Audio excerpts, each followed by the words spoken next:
Yuk jadi bagian dari dakwah kami. Dukung operasional dakwah dan sosial kami, raih pahala amal jariah yang terus mengalir sampai hari kiamat. Assalamualaikum warahmatullahi wabarakatuh. Alhamdulillah, tidak pernah berhenti lisan kita memuji dan memuja Allah atas segala nikmat yang Allah berikan kepada kita. Dan tidak pernah henti-hentinya kami selalu mengingatkan dalam setiap pengajian tentang nikmat Islam dan iman. Pada saat kita lahir atau dewasa pun mendapatkan hidayah Islam, itu sebuah nikmat yang tidak terhingga dan tidak ada nikmat yang mengalahkan nikmat menjadi seorang muslim ataupun mukmin. Karena memang dengan nikmat ini kita jadi mengenal siapa pencipta alam semesta ini, termasuk pencipta diri kita sendiri, yaitu Allah Subhanahu wa taala. Dan dengan itu kita akhirnya punya panduan hidup. Kita jadi tahu mana yang boleh dan mana yang tidak boleh kita nikmati dan kita kerjakan, yang biasa dikenal dalam agama Allah dengan halal dan haram. Dan kita akhirnya juga tahu tujuan kita hidup di muka bumi ini, serta ada batas waktu di mana kita akan meninggal dunia dan kembali kepada Sang Pencipta Allah, serta akan diminta pertanggungjawaban atas semua apa yang sudah kita lakukan dan kita nikmati selama kehidupan di dunia. Allah mengingatkan dalam firman-Nya, "Faman ya'mal mithqala dzarratin khairan yarah, wa man ya'mal mithqala dzarratin syarran yarah."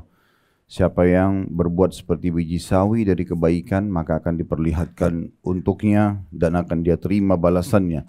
Dan siapa yang berbuat seperti biji sawi dari keburukan, akan diperlihatkan juga akan diminta pertanggungjawabannya. Dan tentu bagi orang-orang yang cerdas menjadi seorang muslim yang sejati, dia mengikuti semua perintah Allah, meninggalkan semua larangan, dia akan bahagia di dunia dan juga puncaknya akan mendapatkan surga yang abadi kelak di akhirat. Oleh karena itu, bersyukurlah kalau Allah Subhanahu wa taala masih memberikan kepada kita nikmat ini. Selanjutnya kita panjatkan salam hormat kita kepada utusan Allah Nabi besar Muhammad sallallahu alaihi wa ala alihi wa sahbihi wasallam, sebagaimana Allah telah perintahkan kita untuk mengucapkan salam hormat tersebut. Dan tentu dengan harapan agar dengan salam ini kita mendapatkan juga tambahan pahala, sebagaimana Nabi SAW sendiri bersabda, "Man shalla alaihi marratan, sallallahu alaihi bihi asyara." Siapa yang mengucapkan salam kepadaku satu kali, maka Allah akan balas dia dengan 10 kali salam. Baik, seperti biasa di kajian-kajian kami yang lain tentunya, karena ini kajian perdana di tempat ini, kami selalu mengatakan dan memberikan dukungan kepada Sahibul Bait mungkin, dan juga semua teman-teman panitia yang terus aktif untuk bisa membuat kajian-kajian, baik di masjid ataupun di rumah, karena memang ini kewajiban kita untuk belajar agama. Jadi bukan pilihan, bukan juga kapan bisa atau kapan ada waktu, tapi memang wajib untuk dilowongkan waktu. Makanya Nabi SAW mengatakan, "Talabul ilmi faridatun ala kulli muslim." Menuntut ilmu agama ini adalah faridah, sebuah kewajiban bagi setiap muslim. Tidak mengenal umurnya.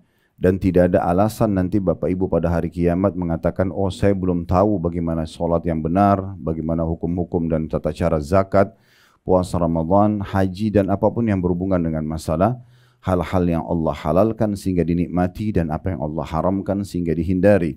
Karena ini semua akan diminta pertanggungjawabannya oleh Allah Subhanahu wa taala. Dalam sebuah hadis yang sahih, tidak akan beranjak kaki seorang hamba pada hari kiamat baik ke surga atau ke neraka sampai ditanya tentang 4 hal. Di antaranya ilmunya. Ya, apakah dia sudah pelajari dan praktekin atau belum? Itu akan diminta pertanggungjawaban nanti pada hari kiamat. Oleh karena itu Bapak Ibu sekalian, kegiatan-kegiatan seperti ini sangat positif, baik yang mengadakannya ataupun yang hadir. Terlalu banyak di antara kaum muslimin yang lalai dari majelis-majelis ilmu, mereka menganggap itu hanya sampingan saja, hanya sekedar seremoni dan testimoni, sehingga akhirnya kapan bisa, kapan dia mau, kapan dia mood, baru dia hadir, dan ini keliru.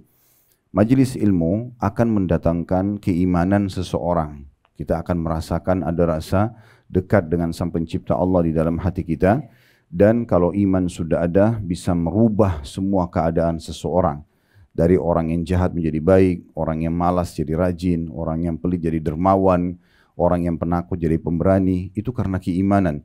Dan pondasi keimanan adalah ilmu. Ya, tidak mungkin ada iman tanpa ilmu. Sementara kita akan selamat dunia akhirat bila kita memiliki keimanan yang sempurna.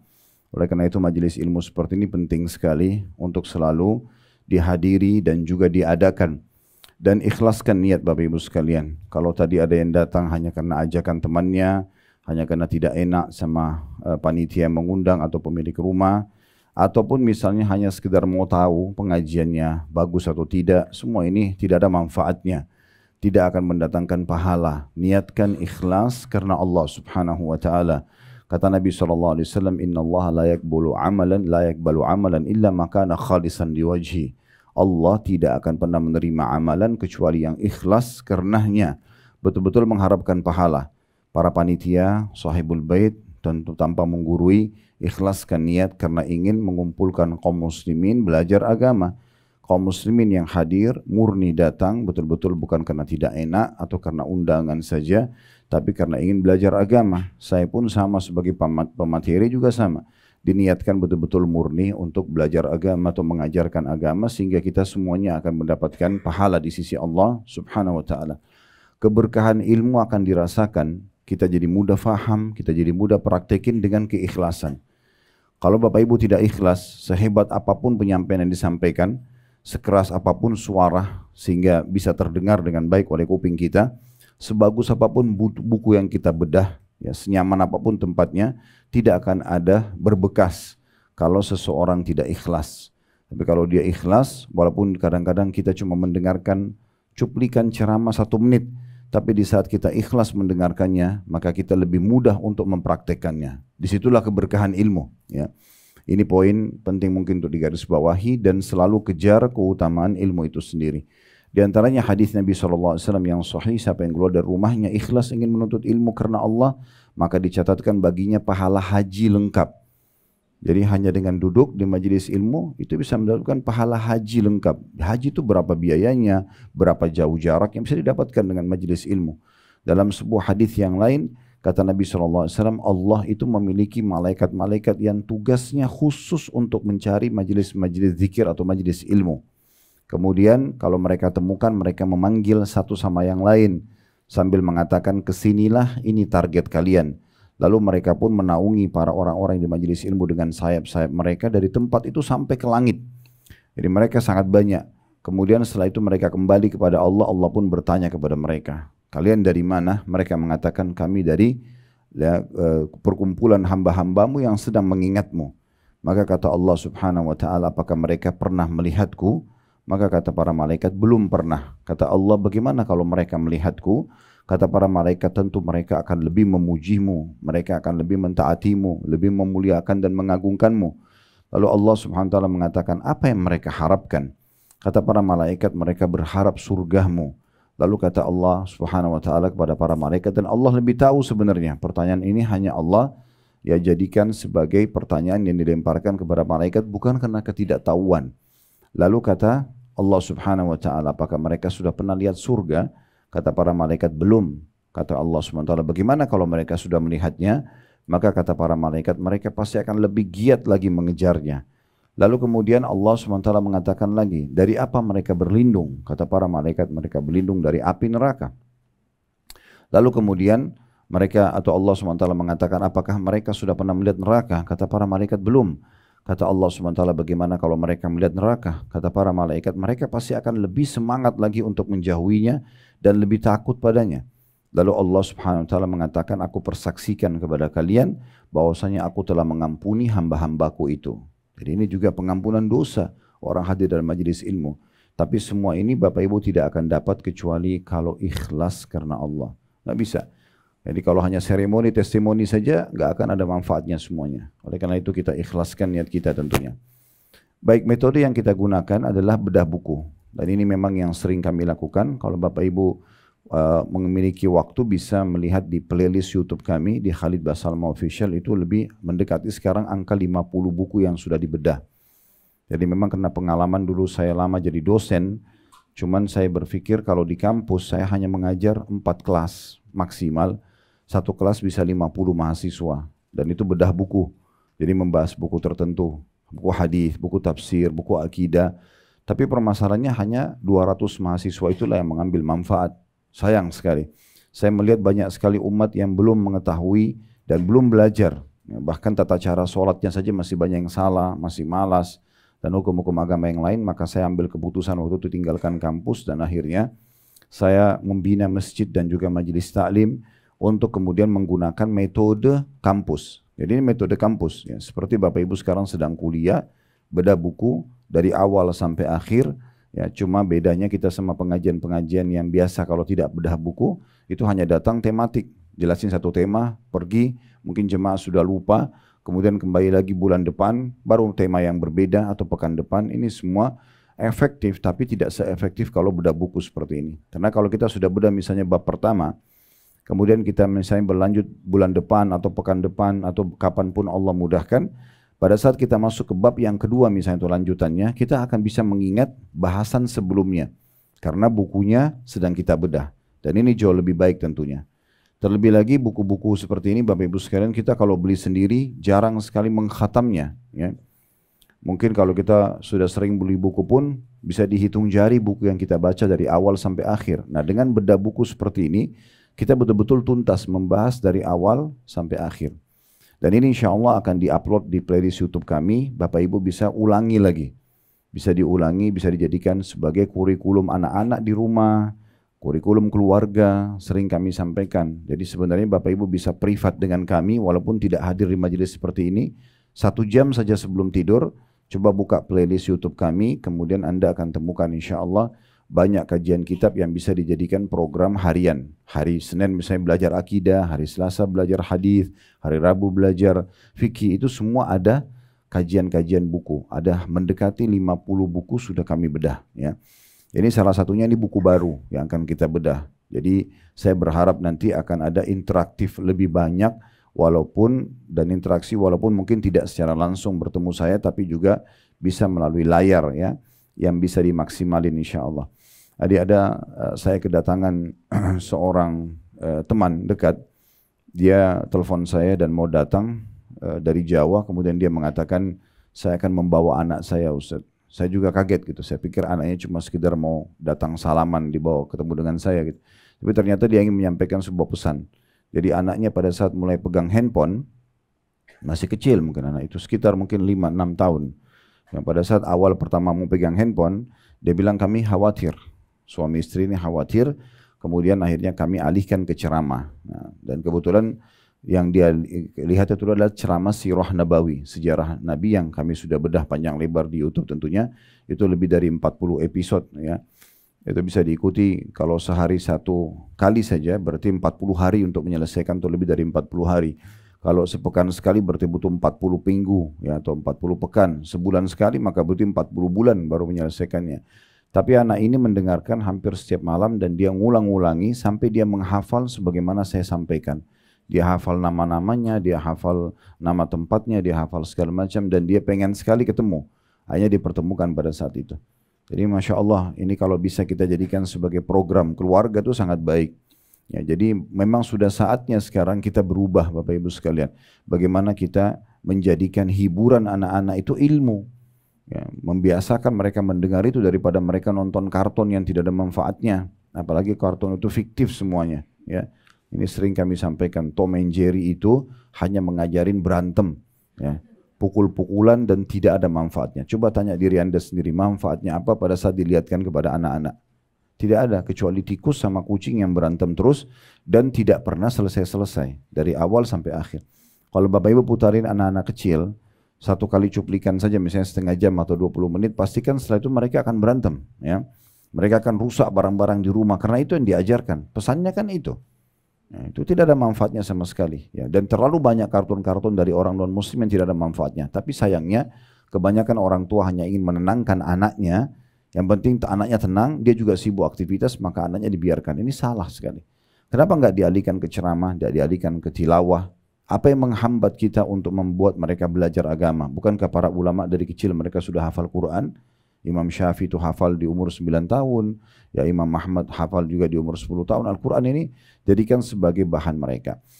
atau hiburan mereka. Nah itu bisa ya, tergantung bagaimana kita biasakan. Apalagi kalau mereka minta sesuatu, Bapak Ibu hubungkan permintaan mereka dengan prestasi itu. Oke, tapi serahkan atau store satu surah Al-Quran. Biarkan mereka menghafalnya ya. Hafalan mereka itu sangat bagus. Ya, jangan disia-siakan untuk menghafal hal-hal yang tidak ada manfaatnya dan seterusnya lah. Baik, kita biasakan kalau bedah buku Bapak Ibu sekalian, yang pertama kalau beli buku dibuka plastiknya dulu. Iya, karena banyak orang beli buku plastik yang dibuka-buka sampai dia beli double, ya. Jadi memang kalau berplastik dibuka plastiknya. Kemudian yang kedua lihat daftar isinya. Ya, daftar isi menggambarkan kepada kita tentang apa isi buku ini. Nah, di sini semua penulis pasti akan tulis ya ru'usul aqlam atau poin-poin dasar daripada bahasan buku itu. Jadi Bapak Ibu kalau baca buku, nah kita kan ini kita bedah buku kita dari awal sampai akhir ya. Tapi kalau Bapak Ibu beli buku sendiri, buka daftar isi lalu cari kira-kira di antara judul yang ada mana yang paling mengklitik buat kita, mana yang paling menarik ya. Misalnya dari 10 bab, oh bab ke-7 nih tentang masalah ini dan itu. Nah mulai baca dari situ. Nanti itu akan mendongkrak kita untuk menyelesaikan isi buku. Nah biasa begitu ya. Jadi kalau kita awal langsung baca dari awal sampai akhir ini biasanya dibedah baru bisa menarik ya. Seperti itulah. Nah karena kita sedang membaca judul buku kita ini agar doa dikabulkan. Ini kita akan membahas panjang lebar semua buku ini tentang masalah doa ya. Dan ini cukup panjang lebar dan detail sekali. Sampai kalau kita lihat di daftar isi itu ditulis halamannya sampai halaman 164 ya. Jadi semuanya berisikan tentang masalah doa-doa dari halaman 20 dari halaman 19 maaf. Ya. Sebenarnya dari halaman 3 ya, tepatnya dari halaman 3 sampai 164. Berarti memang panjang lebar sekali bahasan tentang masalah doa ya, masalah doa. Baik, di sini ditulis oleh Dr. Said bin Ali Wahf Al-Qahtan. Kalau pernah Bapak Ibu lihat buku kumpulan doa sesuai Al-Quran dan Sunnah, agak kecil, seringkali dijadikan sebagai, sekarang bagi teman-teman yang sudah hijrah ikut kajian biasanya dipakai untuk souvenirnya perkawinan. Nah ini penulisnya beliau, kumpulan doa, di situ ada 132 doa beliau susun. Nah kalau ini lebih detail lagi, kalau itu hanya isi doa-doa saja. Ya, dan biasanya kalau dalam bahasa Arab namanya Hisnul Muslim ya, itu di Saudi pun seringkali diterjemahkan oleh pemerintah Saudi melalui badan wakaf di sana lalu dibagi-bagikan untuk jemaah haji.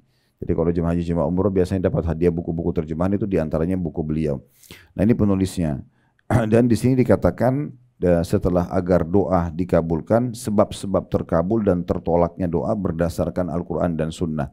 Jadi memang landasannya wahyu, bukan hanya sekedar menyampaikan oh doa Bapak Ibu diterima begini, oh doa Bapak Ibu ditolak seperti ini, tapi hanya inisiatif atau ijtihad saja. Tapi ini bukan, ini betul-betul berdasarkan wahyu.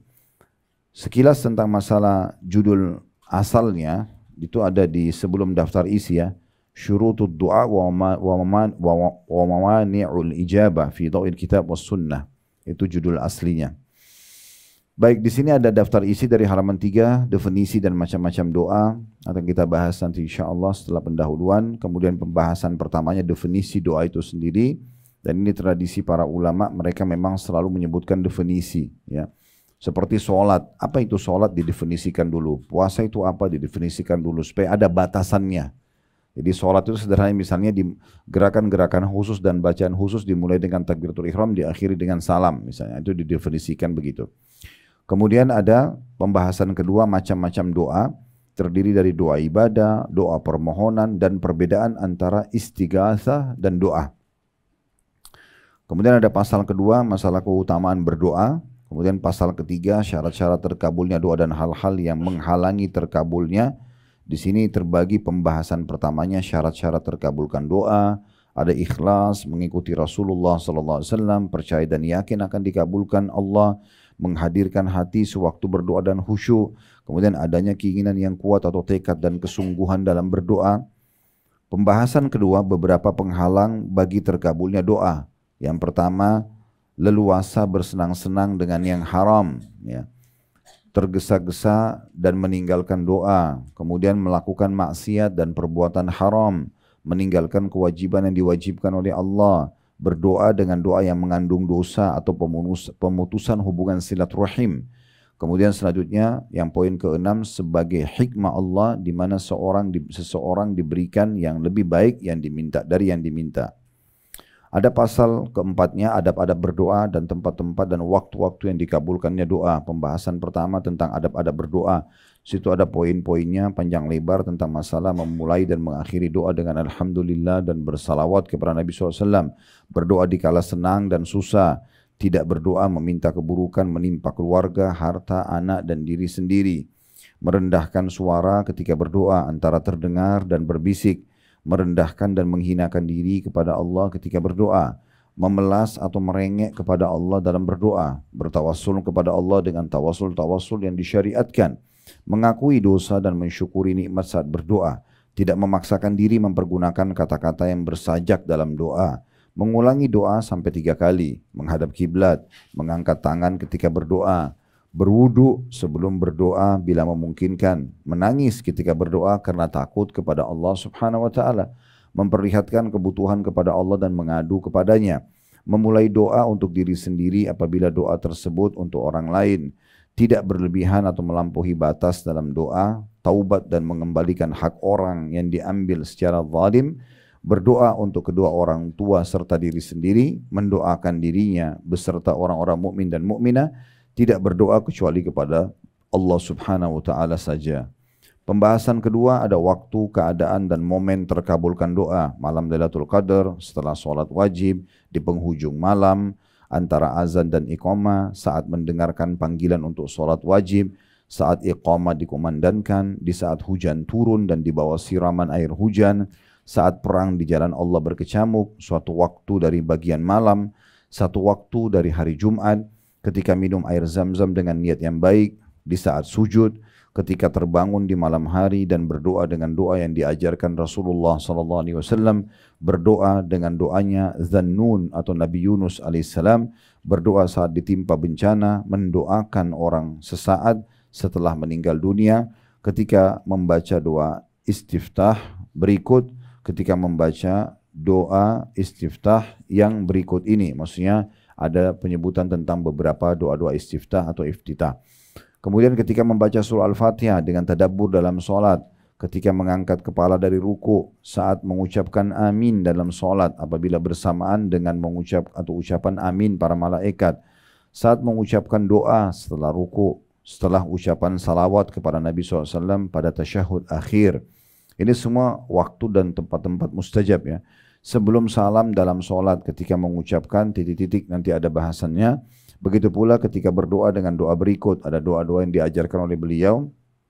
Doa seorang muslim setelah berwudu dengan doa yang ma'thur atau doa yang diperintahkan. Berdoa di hari Arafah, di padang Arafah bagi yang melaksanakan ibadah haji.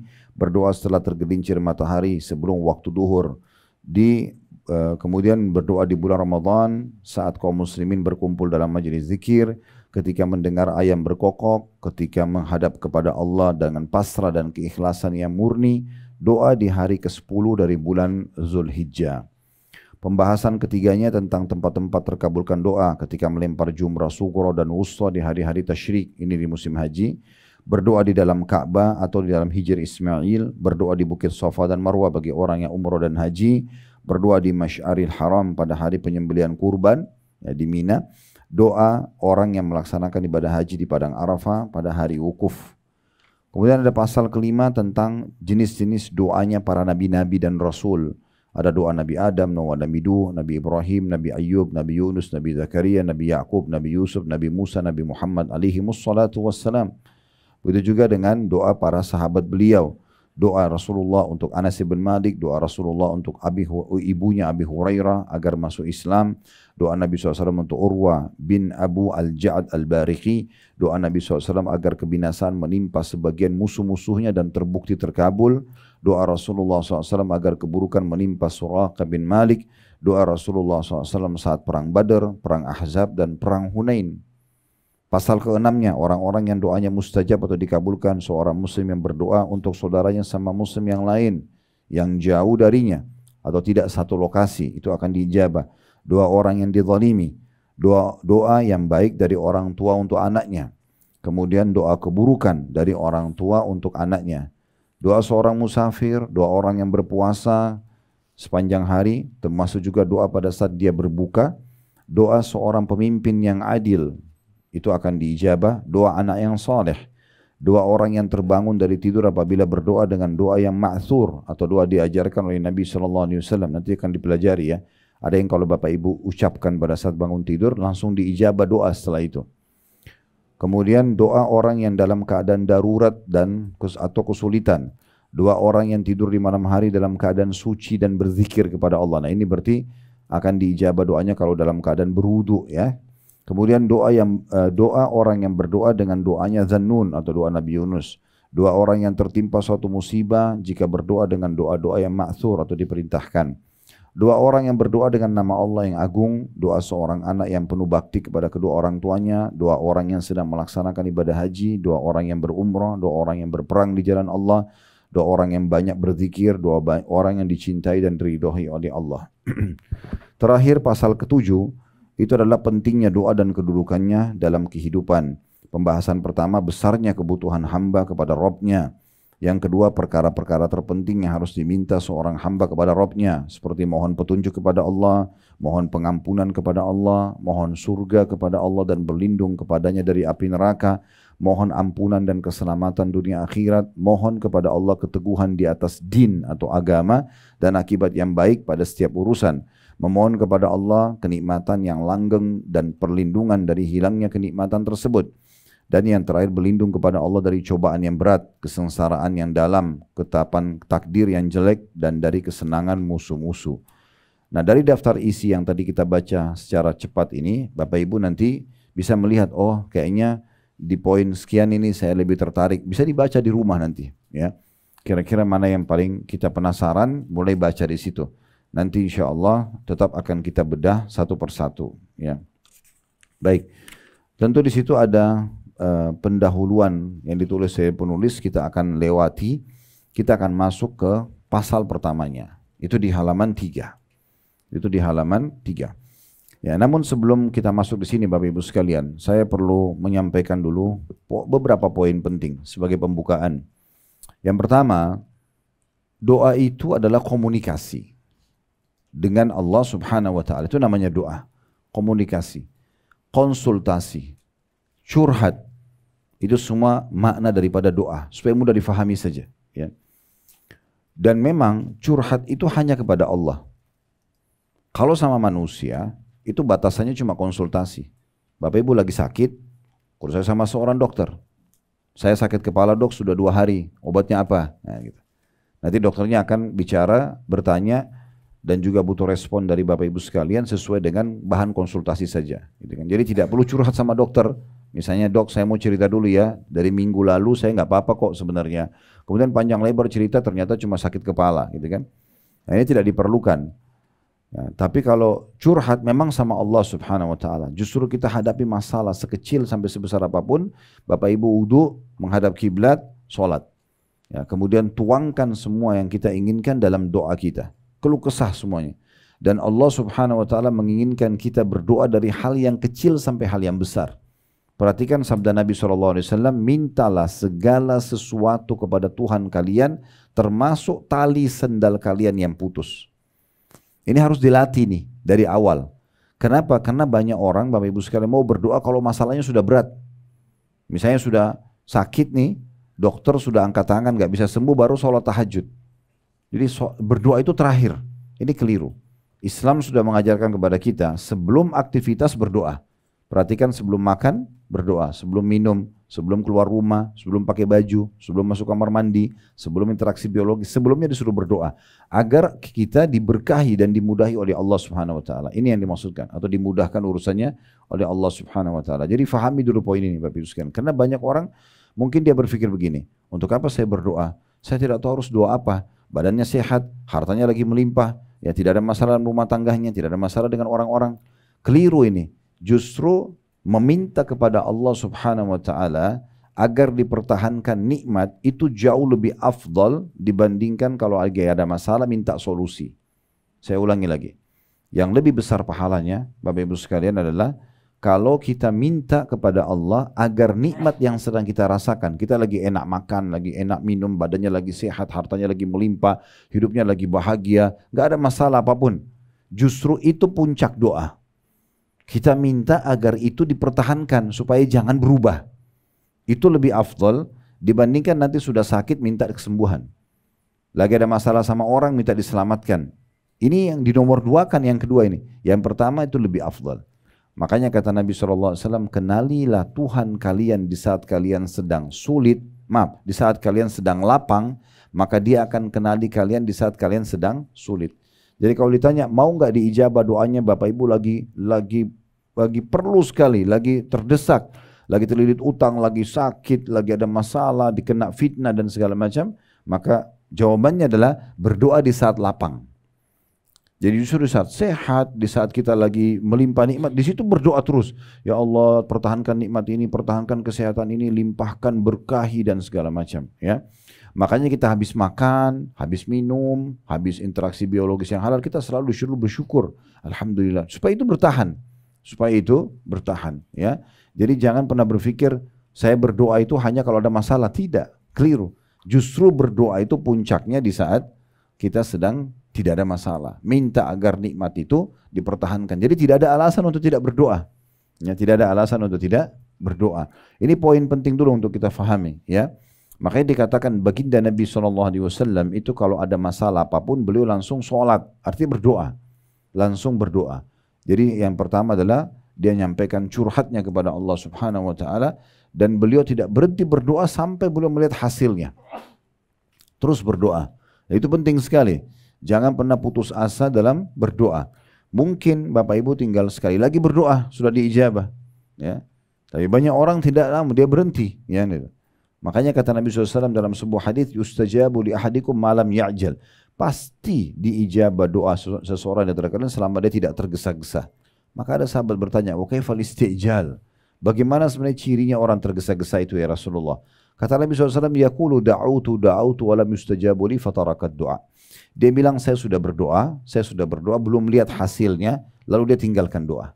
Mungkin tinggal sekali lagi berdoa, tinggal sehari lagi, tinggal sepekan lagi. Kenapa berhenti? Sudah dari awal start, kenapa berhenti di tengah-tengah? Minta terus. Kadang-kadang ada orang begitu, dia sudah curhat sama Tuhannya sudah bagus, ya. Kemudian dia berhenti tengah jalan, lalu dia pergi kepada manusia yang tidak bisa punya apa-apa. Ya.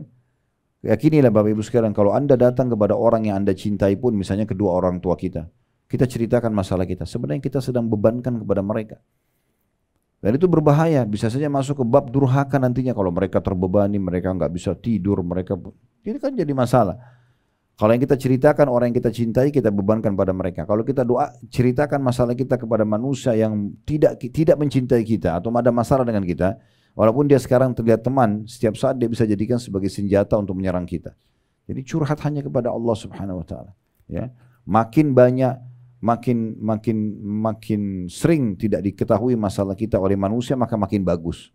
Biarkan hanya Tuhan kita yang tahu. Yakini poin ini pondasi dasar akidah ya.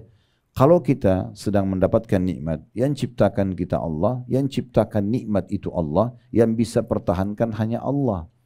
Nggak ada yang lain. Dan kalau kita sedang ada ujian, yang ciptakan kita Allah, yang ciptakan ujian itu Allah, yang bisa berikan jalan keluar hanya Allah. Lalu untuk apa ke manusia? Kan itu. Jadi nggak perlu. Makanya para sahabat, para tabi'in, orang-orang soleh sebelum kita, mereka menghadapi sekian banyak masalah sebagaimana kita hadapin kadang-kadang masalah gitu ya. Tapi tidak ada yang tahu di kalangan manusia. Orang-orang melihat mereka tuh bahagia saja. Padahal mereka punya masalah karena mereka sudah kembalikan kepada Tuhannya. Mereka sholat di malam hari, mereka berdoa di antara azan dan iqamah, berkeluh kesah sama Tuhannya, penuh dengan keyakinan Allah mendengarkan dan akan menerima. Sudah selesai. Habis itu dia tawakal kepada Allah. Nah itu poin penting yang harus kita garis bawahi sebagai pondasi bahasan doa. Jadi jangan berdoa di saat butuh saja, tapi berdoa setiap saat. Jadikan rutinitas kita. Dan ingat, kalau kita berdoa kepada Allah Subhanahu Wa Taala di saat lapang, Allah akan berikan kita atau mudahkan urusan kita di saat kita sedang sempit. Baik, kita akan bacakan di halaman 3 pembahasan pertama di pasal pertama ya, tentang definisi dan macam-macam doa. Di situ dikatakan oleh penulis tentang definisi doa. Doa dari segi bahasa atau etimologi berarti meminta dan memohon. Ya. Seperti ucapan tanda kutip saya berdoa kepada Allah, saya memohonnya, n-nya besar kata ganti Allah dengan suatu doa. Artinya saya memohon kepadanya dengan meminta dan saya mengharapkan suatu kebaikan yang ada di sisinya, di sisi Allah Subhanahu wa taala. Kemudian berdoa kepada Allah berarti meminta darinya kebaikan dan mengharapkan kebaikan tersebut. Seperti dalam bahasa Arab da'a li fulan dengan menggunakan kata bantu li yang berarti untuk, ya. Doa untuk si fulan yakni memohon kebaikan untuknya. Da'a ala fulanin dalam bahasa Arab dengan menggunakan kata bantu ala berarti berdoa atas si fulan yang memohon agar keburukan ditimpa atasnya. Jadi doa bisa saja orang minta kebaikan buat orang lain, orang juga ada yang meminta kecelakaan bagi orang lain, seperti dia minta kehancuran musuhnya, ya, kekalahan musuh di medan perang, kayak teman-teman kita di Palestina sekarang kan bisa mereka minta kemerdekaan, mereka minta kehancuran musuhnya, itu bisa juga terjadi. Jadi doa berarti permohonan hamba kepada Robnya dengan cara memohon dan meminta. Bisa pula berarti mensucikan, memuji, dan makna yang sejenis dengan keduanya. Doa bagian daripada zikir. Ya. Jadi zikir secara umum. Ya. Salah satu bagian zikir adalah doa. Zikir sendiri ada 3 macam kata beliau. Pertama mengingat dan menyebut nama-nama dan sifat-sifat Allah dan makna-makna yang dikandung olehnya. Dan memuji, mengesahkan Allah dengannya serta mensucikannya dari segala yang tidak patut baginya. Zikir ini terbagi menjadi 2 macam. Yang pertama, ungkapan puji-pujian dari orang yang berzikir kepada Allah Subhanahu wa taala dengan menyebut nama-nama dan sifat-sifatnya. Dan bagian inilah yang disebutkan dalam beberapa hadis seperti subhanallah walhamdulillah wala ilaha illallah wallahu akbar. Maha suci Allah, segala puji hanya bagi Allah, tidak ada Tuhan yang berhak disembah kecuali Allah dan Allah Maha besar. Yang kedua, memberitakan tentang hukum-hukum yang berkenaan dengan nama-nama dan sifat-sifatnya. Seperti Anda mengatakan Allah yang Maha Agung, Allah yang Maha Kuasa atas segala sesuatu. Dia lebih suka dengan taubat hambanya daripada orang yang menemui tunggangannya atau kendaraan yang hilang. Dia mendengar suara hamba-hambanya, dia melihat aktivitas mereka, tiada sesuatu pun yang tersembunyi darinya, dan Allah lebih menyayangi mereka dari kasih sayang kedua orang tua mereka terhadap mereka. Jadi di sini penulis coba menjelaskan dulu kepada kita sebagai tambahan informasi, dan ini berarti kaya sekali ilmu yang disampaikan.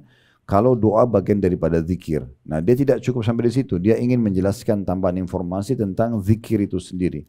Beliau menjelaskan kalau zikir itu terbagi menjadi 2. Ada yang memang menyebut nama Allah. Ya, dan ini terbagi 2 lagi. Ada seperti zikir astagfirullah, subhanallah, walhamdulillah, wa la ilaha illallah akbar. Misalnya itu termasuk bagian.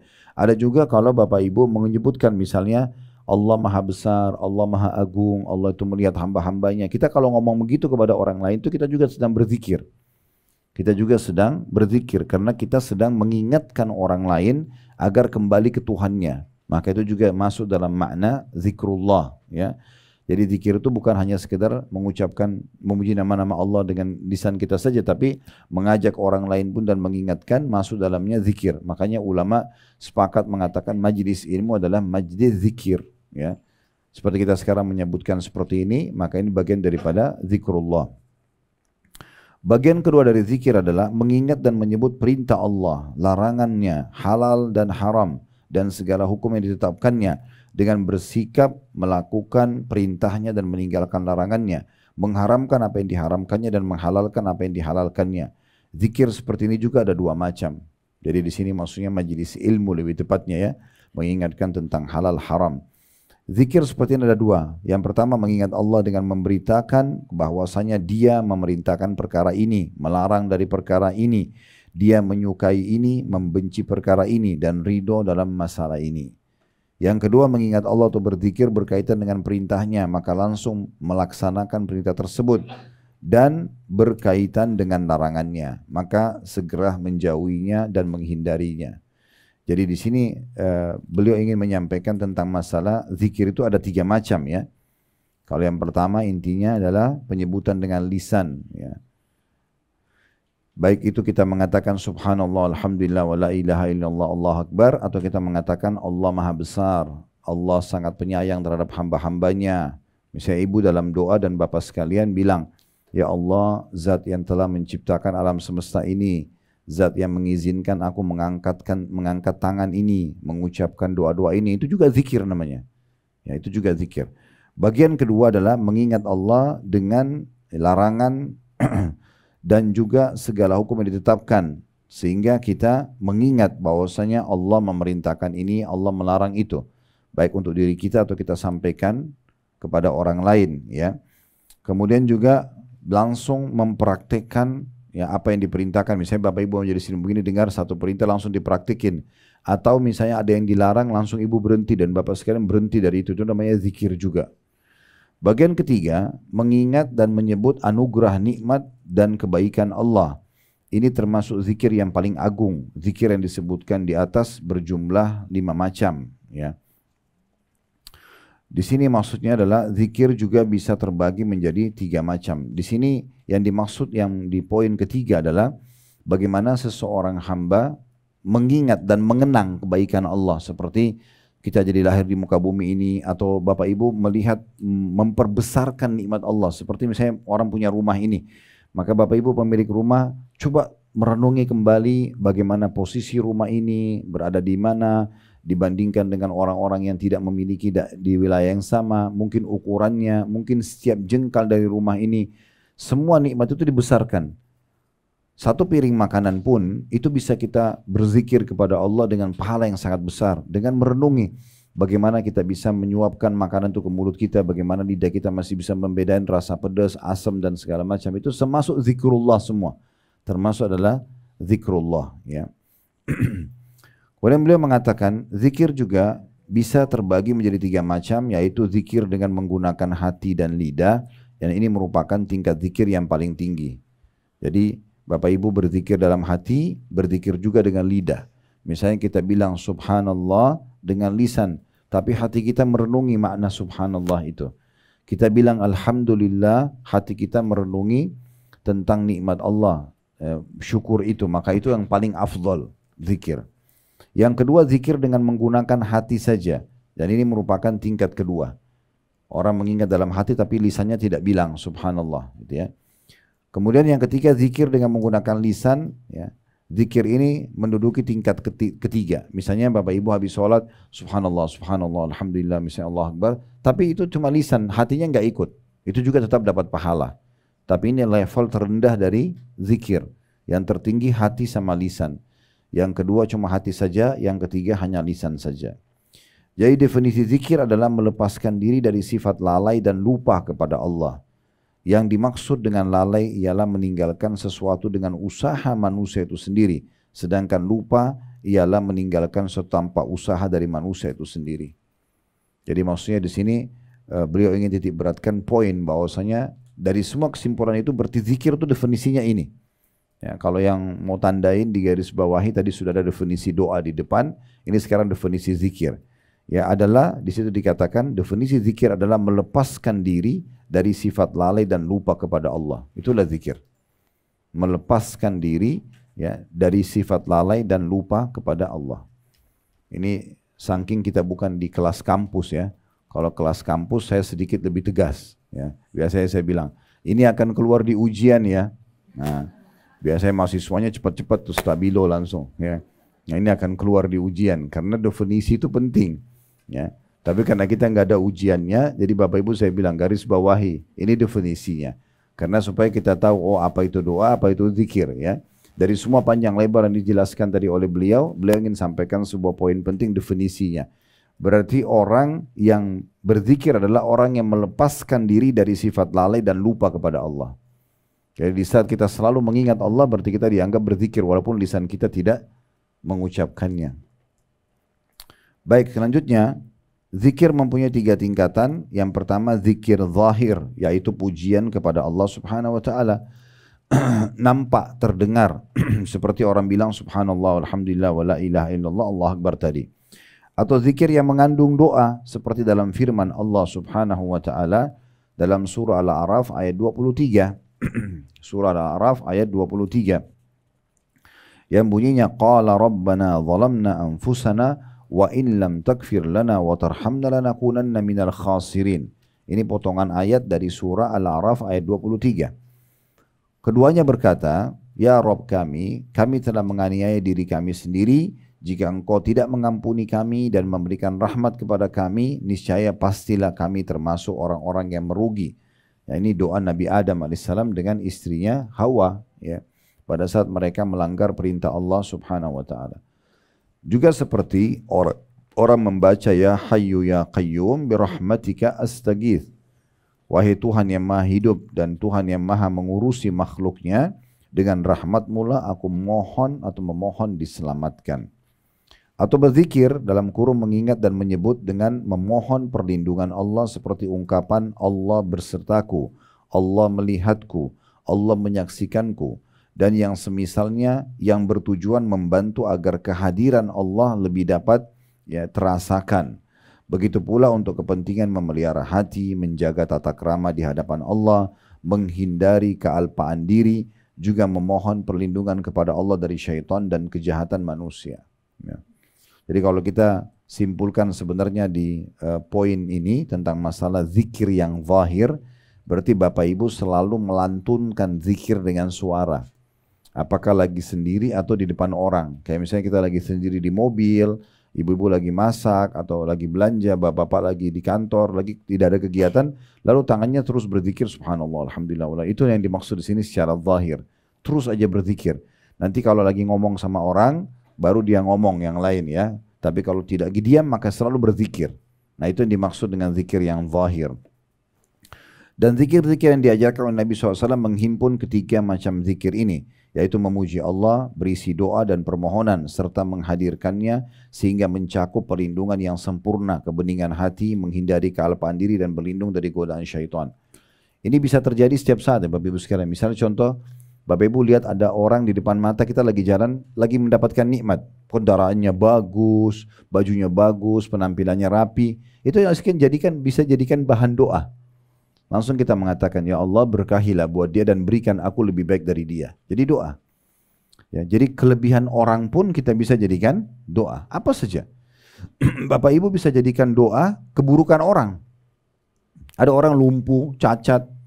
Ya, ada orang buat kesalahan, lalu kita mengatakan, ya Allah, tolonglah selamatkan dia dari keburukan itu, berikan dia hidayah dan selamatkan aku darinya. Jadi kesalahan orang pun bisa jadi doa kita.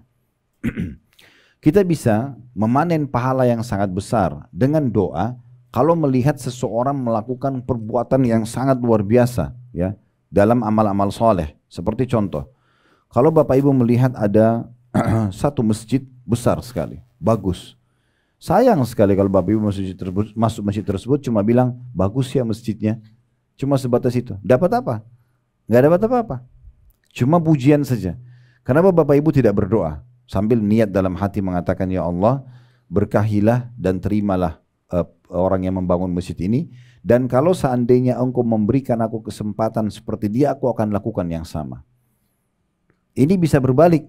Pahala bukan berbalik, apa yang didapat oleh pembangun masjid tersebut Bapak Ibu dapat juga dengan doa ini. Ini yang kata Nabi SAW, manusia 4 macam.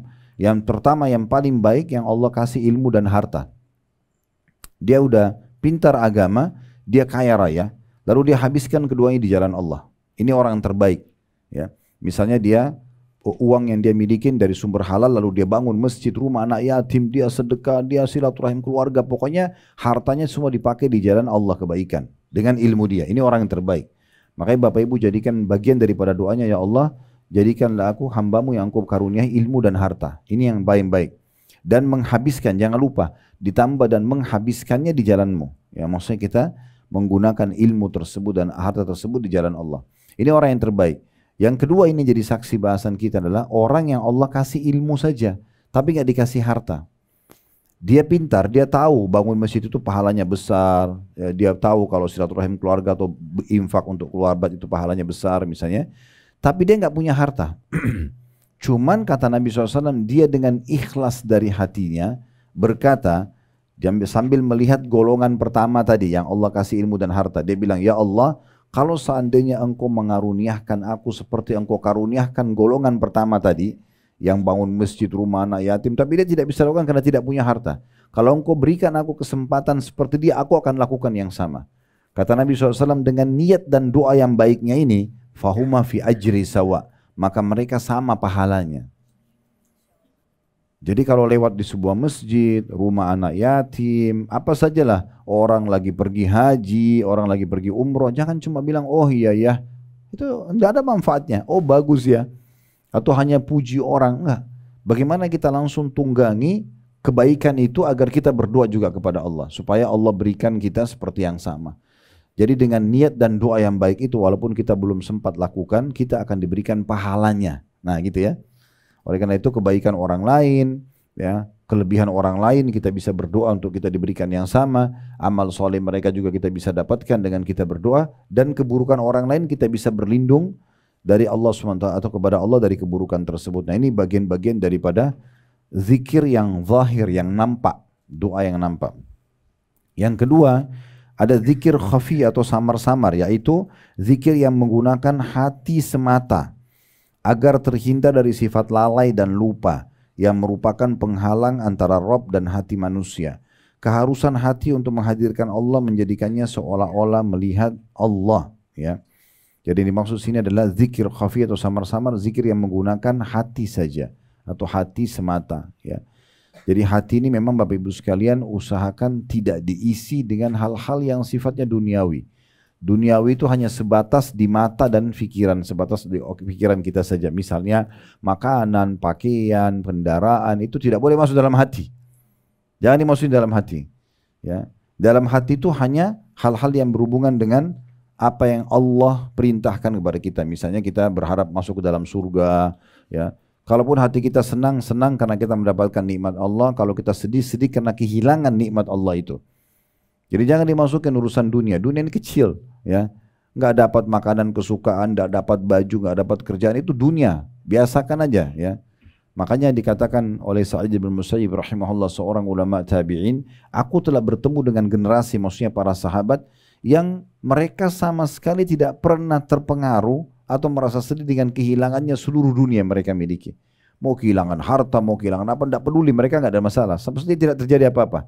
Tapi mereka akan merasa sedih yang dalam hati mereka kalau mereka ketinggalan satu kewajiban yang Allah perintahkan. Telat sholat subuh, ya, atau kehilangan sholat sunnah, ya, kehilangan kesempatan zikir. Nah itu baru kita sedih. Jadi banyak orang salah tempatkan ini. Kesedihan tidak ada gunanya. Sedih hanya kita tidak dapat makanan kesukaan untuk apa? Ya, terutama ibu-ibu kadang-kadang bawa perasaan gitu ya. Jadi nggak dapat makanan kesukaan sudah jadi bahan cerita 1 minggu. Untuk apa? Biasa aja, nggak dapat makanan itu pindah ke makanan yang lain, nggak dapat baju itu pindah ke baju yang lain, kan selesai. Dunia kecil, jangan dibesar-besarkan. Akhirnya nanti hati kita dipenuhi dengan dunia, kita tidak bisa berzikir kepada Allah. Nah itu yang perlu difahami. Jadi hati itu jangan diisi kecuali hanya Allah Subhanahu Wa Taala saja. Kemudian yang ketiga, zikir hakiki yang kata beliau, yaitu atau yang Allah Subhanahu Wa Taala sebutkan atau menyebut hambanya, fadhkuruni azkurkum washkuruni wala takfurun. Karena itu ingatlah kamu kepadaku, niscaya aku ingat pula kepadamu, dan bersyukurlah kepadaku dan jangan kamu mengingkari nikmatku. Dalam surah Al-Baqarah ayat 152. Dan Rasulullah SAW bersabda, yaqulullahu ta'ala, ana inda dhanni abdi bi, wa ana ma'ahu idha zakarani.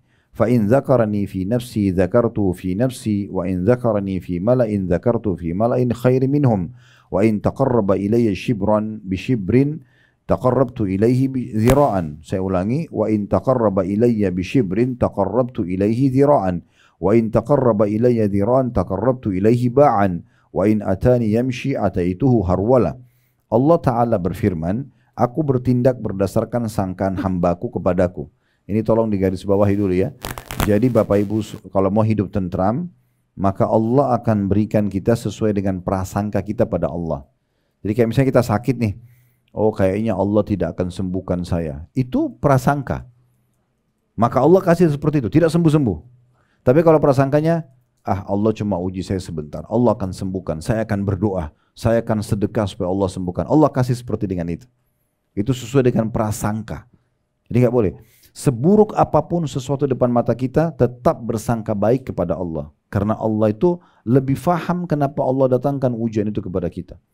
Berapa banyak orang tidak jadi menikah dengan seseorang, tidak jadi buka usaha, partner bisnis dengan seseorang, ternyata kebaikan besar buat dia.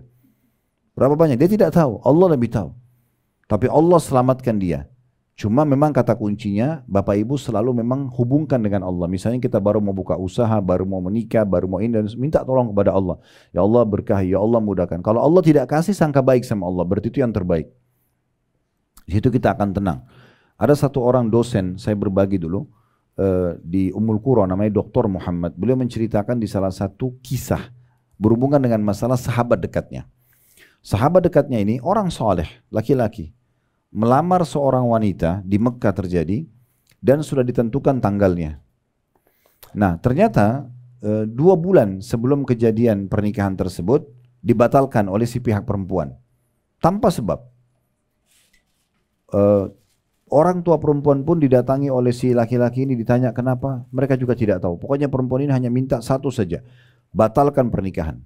Tidak mau sama laki-laki ini. Tadi awalnya sudah sepakat nih, seperti itu kejadiannya. Lalu kemudian kata Dr. Muhammad, saya setiap kali ketemu dengan teman saya ini, saya selalu dengar dia merengek sama Allah, selalu. Antara azan dan iqamah, ada kesempatan, lagi sholat malam selalu, ya Allah kembalikan perempuan itu buat saya sudah suka dia mohon-mohon sama Allah. Kalau didengar doanya ini, harusnya diijabah. Kata Dr. Muhammad, kadang-kadang karena saya kesiannya melihat dia berdoa, saya juga berdoa, ya Allah berikan apa yang dia minta. Gitu kan? Iya, begitu kisahnya. Tapi subhanallah, Allah nggak kasih. Dia makin merengek sama Allah nggak kasih. Terbukti, setelah 2 bulan, ini kan 2 bulan lagi hari H pernikahan. Perempuan itu rupanya tunggu sampai hari H itu lewat, kemudian dia nikah sama laki-laki lain. Kisah nyatanya begitu. Tapi subhanallah kata Dr. Muhammad, begitu perempuan itu nikah sama laki-laki lain, karena sudah status istri orang, teman saya berhenti berdoa. Karena tidak mungkin berdoa, ya Allah ceraikan dia kan gitu. Maka dia berhenti berdoa, dia bilang teman saya, tapi saya justru tahu bagaimana Allah cintanya sama teman saya, justru setelah perempuan itu nikah sama laki-laki lain. Dia bilang ini kejadian nyata, 1 bulan pertama, itu kisah nyatanya beliau. Beliau mengatakan 1 bulan pertama perempuan ini ternyata terdeteksi kena kanker payudara yang ganas. Stadium sekian yang harus dipotong payudaranya. Yang sebelah kanan, itu kisah nyata. Bulan kedua ternyata menular ke payudara sebelah kiri, dipotong sebelah kiri. Dan bulan ketiga, kata Syekh Muhammad, Dr. Muhammad ini, ada masalah di urat saraf bagian belakang si wanita ini membuat kedua matanya buta. Bulan keempat meninggal perempuan itu. Apa kata Dr. Muhammad? Saya setelah kejadian ini maha tahu bagaimana cintanya Allah pada teman saya. Kalau dia nikah sama perempuan itu bagaimana sedihnya dia nanti kalau sudah jadi istrinya.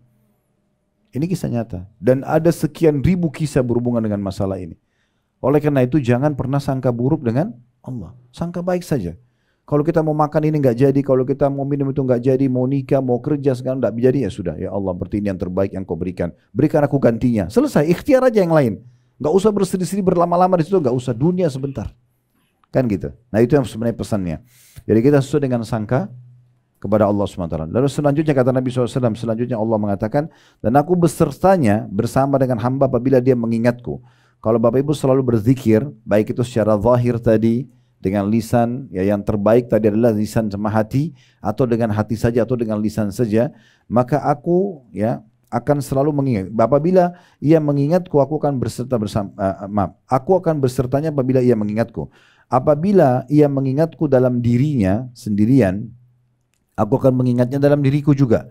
Jika hambaku mengingatku di hadapan sekumpulan orang, kayak Bapak Ibu lagi di pasar, lagi di jalan, tetap berzikir. Ya, tetap mengingat Allah Subhanahu wa taala. Baik mengingat itu dengan zikir dengan lisan tadi, atau misalnya meninggalkan apa yang Allah larang atau mengerjakan apa yang Allah perintahkan, maka aku pun kata Allah akan mengingatnya di hadapan sekumpulan makhluk yang lebih baik dari itu. Maksudnya di kalangan para malaikat. Jika ia mendekatkan diri kepadaku sejengkal saja. Sedikit kita berupaya, kayak misalnya Bapak Ibu sedikit, saya sudah mulai mau sholat malam, saya mulai mau sholat duha, saya mulai mau sedekah, saya mulai mau belajar, saya mulai mau tutup aurat, mulai sedikit saja sejengkal, maka kata Allah, aku akan mendekat pada hamba tersebut sehasta. Ya, kita sejengkal, Allah sesiku. Ya. Kemudian selanjutnya, jika ia mendekatkan diri kepadaku sehasta, sesiku, aku akan mendekat kepadanya sedepah, 1 lengan. Ya. Dan jika dia mendekatkan diri kepadaku dengan berjalan, aku akan mendekatinya dengan berjalan cepat atau berlari kecil. Ya. Artinya sedikit saja kita berupaya untuk mendekatkan diri kepada Allah SWT, Allah langsung mendekatkan diri kepada kita. Ya. Ada juga poin penting, ini sebagai penutup ya. Mungkin setelah ini kalau ada mau bertanya silakan, kita akan lanjutkan pertemuan karena nanti ini adalah pembahasan kedua tentang macam-macam doa. Bapak Ibu sekalian, kalau seandainya Anda mau berdoa, nanti juga akan disebutkan oleh beliau tentang syarat-syaratnya ya. Jangan pernah meninggalkan poin-poin ini, walaupun nanti akan disinggung. Yang pertama, mulai dengan memuji Allah dan membaca salawat kepada Nabi SAW. Harus selalu itu. Minimal gini, Alhamdulillah wassalatu wassalamu ala rasulillah, minimal. Lalu bilang, ya Allah sembuhkan penyakitku, ya Allah mudahkan urusanku, ya Allah berkahi hidupku dan seterusnya. Ya. Jadi jangan pernah berdoa tanpa memulai, kecuali doa itu memang diajarkan oleh Nabi SAW tanpa memulai dengan pujian. Contoh kita mau masuk kamar mandi, ya kita langsung saja baca Allahumma inni a'udzubika minal khubuthi wal khaba'is, atau keluar kita keluar mengatakan ghufranak misalnya, atau doa makan kita tinggal baca bismillah, habis makan alhamdulillah. Ini semua tidak butuh membaca alhamdulillah wassalatu wassalamu ala rasulillah. Tapi kalau doa permohonan, maka Bapak Ibu mulai dengan memuji Allah dulu ya. Makin banyak pujiannya makin bagus. Kadang-kadang nanti kita akan belajar di buku kita ini, kadang-kadang doa Nabi Muhammad SAW itu panjang sekali pujiannya, ujungnya terakhir cuma minta Allah ampuni. Tapi pujiannya, wahai Tuhan yang alam semesta, pencipta alam semesta ini, yang menciptakan jin dan manusia, yang menciptakan surga dan neraka. Puji-pujian banyak sekali. Ya. Maka nanti ujungnya ternyata minta satu poin. Itu memang penting sekali. Karena pernah ada sahabat Bapak Ibu sekalian masuk masjid Nabi SAW, lalu dia bilang langsung, Allahumma gfirli, ya Allah ampunilah aku. Kata Nabi SAW, ista'jala hadza, orang ini tergesa-gesa sekali. Harusnya dia memuji Allah dulu, dia membaca salawat kepadaku, baru kemudian dia sampaikan hajatnya. Karena itu doa permohonan. Ini bukan doa yang kita tadi terikat dengan mau kamar mandi, keluar kamar mandi dan seterusnya ya. Kita sedang memohon hajat tertentu. Jadi harus mulai dengan memuji Allah dan baca salawat kepada Nabi SAW. Kata Umar bin Khattab, doa kalian akan dihijab oleh Allah, tidak diterima selama kalian tidak baca salawat kepada Nabi SAW. Ya, mulai dengan itu, alhamdulillah wassalatu wassalamu ala rasulillah. Yang kedua, pilih tutur kata yang santun dan baik. Ingatlah, Allah itu tidak tuli, Allah itu mendengar. Tidak usah teriak-teriak. Ya, nanti ada bab sendiri dibahas oleh beliau karena pentingnya tidak keras suara, tidak juga terlalu menghilangkan suara. Bagaimana kita menyampaikannya sesuai dengan adab dan tata keramanya ya. Pilih tutur kata yang paling baik. Ya. Kemudian yang ketiga adalah meminta atau tidak meminta sesuatu yang haram, serta menjauhi semuanya yang berhubungan dengan yang haram. Pakaian, makanan, minuman, semua tidak boleh ada yang haram. Karena kita sedang memohon kepada Allah Subhanahu wa ta'ala. Kemudian yang keempat, ya, tidak berhenti memohon sampai melihat hasilnya. Terus mohon sampai melihat hasilnya. Ya. Terus minta, jangan berhenti. Makanya tadi saya sebutkan hadis waktu di awal pembukaan, kata Nabi SAW, diterima doa seseorang dari kalian selama dia tidak tergesa-gesa. Sahabat tanya, bagaimana tergesa-gesa ya Rasulullah? Kata Nabi SAW, dia bilang, saya sudah berdoa, lalu kemudian belum lihat ijabahnya, kemudian ya dia berhenti berdoa. Kemudian yang keenam, ya, yang kelima, yang perlu diperhatikan juga adalah memohon dan bertawassul kepada Allah. Memperkuat doa itu dengan tawasul, dengan amal-amal saleh. Seperti misalnya untuk diijabah supaya disembuhkan penyakit, dimudahkan urusan, selain berdoa, sedekah juga. Dikuatkan dengan itu. Kita sedekah atau kita minta orang lain bantu doakan. Selama orang itu masih hidup. Misalnya tolong doain saya ya. Walaupun kita tidak usah detail sampaikan saya lagi ada urusan ini, tidak usah. Tapi kita tinggal bilang tolong doain saya supaya dimudahin ya. Atau kita sendiri yang berijtihad. Setiap kali ketemu sama teman-teman ya, atau kerabat, atau mungkin pasangan suami istri, selalu doakan. Ini yang jarang terjadi kita ya.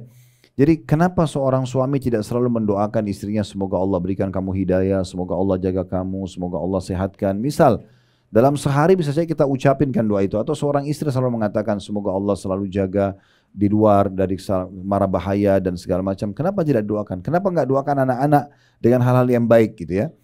Ya, misalnya kita mengatakan semoga Allah jaga, semoga kasih hidayah, semoga kamu jadi anak soleh dan seterusnya.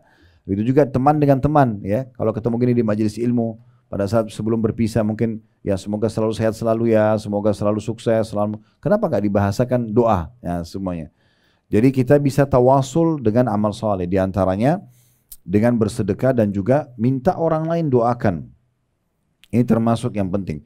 Yang keenam adalah tidak atau memaksimalkan lah ya waktu-waktu mustajab.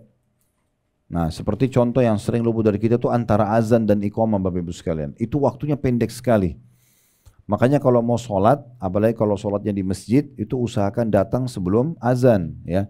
Pas azan sambil jawab muadzin, habis azan itu kan waktu mustajab. Maksimal itu biasanya 10 menit. Kalaupun pakai biasa jam digital di masjid-masjid itu biasa 10 menit ya. Kalau di masjid 15, kalau di Masjid Haram Mekah Madinah itu biasanya sampai 15 menit, tapi kita biasa 5 sampai 10 menit. Ini waktunya pendek sekali. Ibu-ibu juga kalau lagi di rumah dengerin azan misalnya dikumandangkan, pas selesai azan itu waktu mustajab. Berhenti dulu aktivitas yang lainnya, berdoa dulu. Hadap kiblat, angkat tangan, alhamdulillah wassalatu wassalamu ala rasulillah, sampaikan hajatnya di situ. Ya. Dan ingat, doa-doa itu atau semua jenis ibadah Bapak Ibu sekalian, kalau kita biasakan untuk melakukannya, kita maksimal di situ, maka secara otomatis Allah akan berkahi di situ. Kayak misalnya gini, mungkin ibu kadang-kadang bapak sekalian berdoa, lalu tidak tahu mau ucapin doa apa lagi, lalu ditutup dengan salawat kepada Nabi, ya kemudian tutup doanya.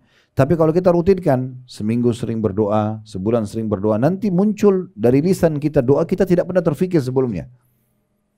Allah berkahi di situ. Tiba-tiba kita ucapin tutur kata yang kayak dari mana nih, kita kayak nggak tahu gitu. Nah itu sering terjadi. Ya, tapi keberkahan akan datang. Yang terakhir Bapak Ibu sekalian harus diikuti dengan keyakinan. Ya, ini sesuai dengan sabda Nabi SAW. Ini yang ketujuh ya. Udu rabbakum muqinuna bil ijabah. Fa inna Allah la yaqbalu du'a min qalbin ghafil. Berdoalah kalian kepada Tuhan kalian dengan penuh keyakinan karena Allah tidak akan menerima doa dari hati yang lalai. Ya, jadi kalau cuma ngucapin lisan saja begitu doanya tanpa hadir hatinya, ini nggak bisa. Ya. Saya tidak yakin Allah terima nggak sih? Jadi makin yakin maka makin besar peluang untuk diterima. Ya, makin besar peluang untuk diterima. Dan ingat juga tadi yang poin yang saya bilang ya, kalau Bapak Ibu sedang berdoa jangan berhenti sampai lihat hasilnya ya. Berdoa terus. Karena ada sebuah riwayat penting untuk kita renungi. Kata Nabi SAW, kalau Allah mendengar doa yang indah dari seorang hamba, saya Bapak Ibu betul-betul merenungi doanya, meresapi dan keluh kesah, yakin Allah sedang mendengar, maka Allah menerlambatkan ijabahnya. Begitu hadisnya, Allah menerlambatkan ijabahnya. Kalau Allah mendengar doa yang indah dari seorang hamba, Allah menerlambatkan ijabahnya. Tujuannya apa? Agar hamba tersebut tetap dalam doa. Coba bisa bayangkan gini, kalau kita lagi sakit, ya Allah sembuhin saya, langsung tiba-tiba sembuh. Masih berdoa kah? Allah terlambatkan 3 hari, 1 minggu, supaya kita terus berdoa. Nah nanti di hari kiamat kata para ulama, andai saja orang-orang yang rajin berdoa ini melihat hasilnya, mereka berharap 24 jam berdoa, tidak berhenti, karena besarnya pahala yang mereka temukan. Kata Nabi SAW dalam hadis yang lain, doa itu, tidak ada seorang muslim berdoa di muka bumi kecuali diijabah hanya melalui 3 tahapan. Bisa diberikan langsung, atau Allah hilangkan musibah atau masalah yang akan menimpa dia, ya, atau Allah simpankan dalam bentuk pahala yang besar dia panen pada hari kiamat. Nah, khusus yang ketiga ini yang akan panen pahala besar pada hari kiamat, kata Nabi SAW dalam sebuah riwayat yang lain, nanti ada orang pada hari kiamat Bapak Ibu sekalian akan diberikan pahala bergunung-gunung, pahalanya banyak sekali. Dan mereka sendiri tidak tahu dari mana itu. Mereka berkata, dari mana ini? Mereka bertanya kepada para malaikat. Maka malaikat mengatakan ini adalah dari doa-doa kalian yang belum kalian lihat ijabahnya di dunia. Dikasih dalam bentuk pahala bergunung-gunung. Maka apa kata Nabi SAW? Ini pesan penting. Nabi bilang, maka di saat itu mereka berharap agar semua doanya tidak dikasih di dunia. Biar di akhirat saja. Jadi doa itu ibadah. Bapak Ibu lihat hasilnya atau tidak hasilnya akan tetap dapat pahalanya di hari kiamat. Ingat, berdoalah walaupun itu hal yang kecil. Saya selalu sarankan begitu dalam bab doa. Ibu dan bapak keluar mau ke mall saja, minta sama Allah dikasih parkiran, tidak apa-apa. Ya Allah mudahin buat saya parkiran itu. Mau beli pakaian, ya Allah mudahin buat saya pakaian itu. Mau pergi makan pun, ya Allah mudahin supaya saya dapat makanan yang terenak misalnya. Tidak ada salah, berdoa aja semua. Ya, sehingga dalam kehidupan kita tuh selalu interaksi sama Allah Subhanahu wa taala. Nah, itu targetnya. Allahu alam. Itu kedepannya tentu masih lebih dalam lagi kita membahas masalah doa ya. Ini adalah bagian atau pasal pertama dari definisi doa itu sendiri. Semoga Allah Subhanahu wa taala mengikhlaskan niat kita, menjadikan ini bermanfaat, memenuhi semua hajat-hajat kita, ya, juga menerima seluruh amal-amal soleh kita, serta Allah menyatukan kita semua di surga firdausnya tanpa hisab, mana disatukan dalam majlis ilmu yang mulia ini. Kalau ada benar dari Allah, ada salah dari saya, mohon dimaafkan. Wassallallahu ala nabiyina Muhammadin wa alihi washabihi wasallam. Walhamdulillahi rabbil alamin. Subhanakallahumma bihamdika asyhadu an la ilaha illa anta astaghfiruka wa atubu ilaik. Wassalamualaikum warahmatullahi wabarakatuh.